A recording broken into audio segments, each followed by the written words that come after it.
Hello, I am Nicholas De La Vega from Dallas, Texas, and this is my submission for Week 2 of Introduction to Music Production at Coursera.org. I will be demonstrating how to add a software instrument to a project, how to record MIDI, how to quantize the recorded MIDI, set the metronome click, and record efficiently.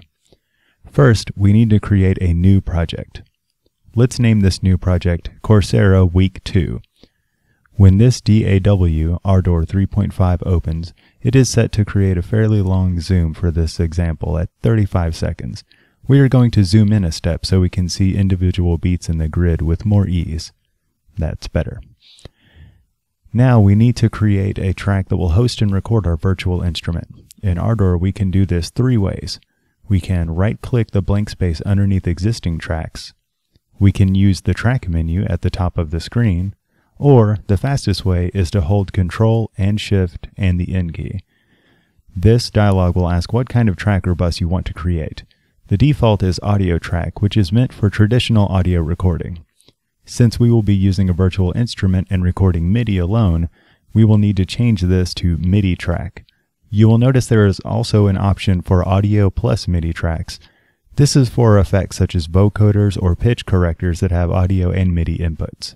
Now, let's select MIDI tracks and change the name of the track to the same as the virtual instrument we will be working with. I'm a big fan of Togu Audio Line's Noisemaker, so let's use that. Great, our track has been created successfully. Let's select the MIDI controller we will be using on this track. I will be using my M-Audio Axiom 49, and we can choose it here. A quick test confirms that we have a working connection. Let's choose a slick modern patch. We will pick ARP Danger Dance TUC.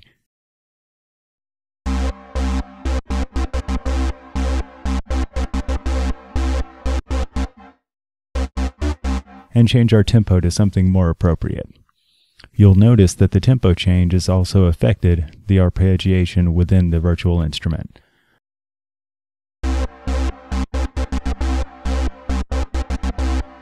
Not all virtual instruments will do this, so try to keep your tempo set once you've recorded, or your instrument may start playing back in unexpected ways.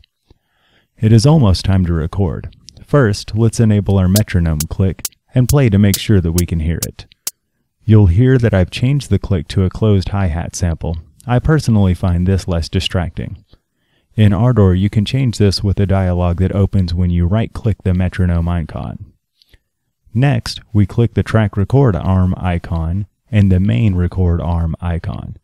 Now, when we press play, our MIDI input will be recorded. You will notice that there is no count-off click in Ardor. This feature is not yet used, so for the same effect, we can just set the playhead earlier so that we will have a full measure before we have to start playing.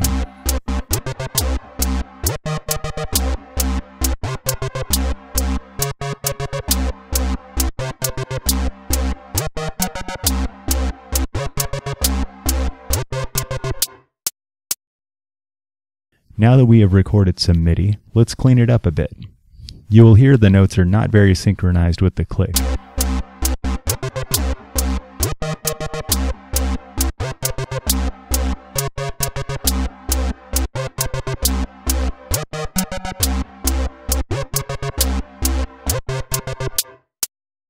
We can fix this by using quantization. Right-click the MIDI region that we have recorded, choose MIDI and quantization. The quantization timing here is based on the global grid setting. We have it set to a half-note division, which is already what we want for this line. I want these notes to start perfectly on beat, so let's leave a snap string set at 100.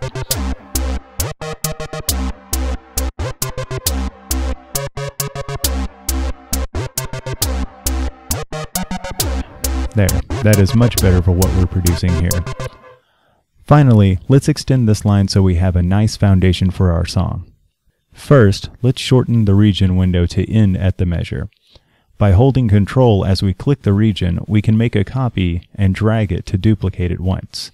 Highlight both regions we have now, hold Control again, click and drag, and now we have 4 measures.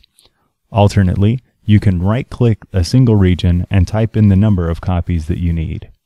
I hope that you found this lesson useful. If you have any critique or anything you would like to add, or if you feel I glossed over any important details, please let me know in the comments and in your grading. Thank you very much for watching this, and have a great day.